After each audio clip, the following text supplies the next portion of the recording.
Suportado sa Police Regional Office 12 ang mga plano sa bagong PNP Chief nga si Police General Nicolas Torre III.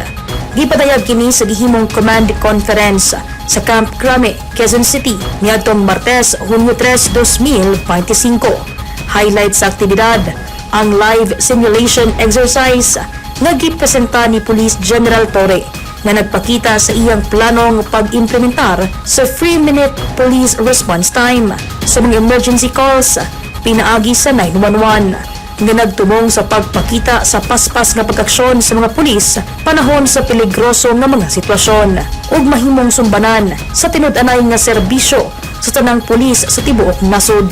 Sumala ni PRO-XII Regional Director Police Brigadier General Arnold Argente nga sa kini kamay nungdanong lakang sa pagpasiguli sa pagsalig sa publiko o pagpalig-on sa hinanali o epektibo nga serbisyo. Mitambong sab sa virtual nga pamaagi ang PRO-XII Command Group, Regional Staff, Provincial Directors, City Director ug Force Commanders sa RMFB-12 samtang kanang Chiefs of Police sa Tibok Rehiyon 12 ang niapil sa session sa ilang tagsa-tagsa ka mga opisina. Napamatud-an ni Torre ang epektibo sa 3-minute response time dihang nga destino kini sa Quezon City ug Police Regional Office 11. Dai Zalibong, News 9 Philippines, Province of Cotabato. Stay safe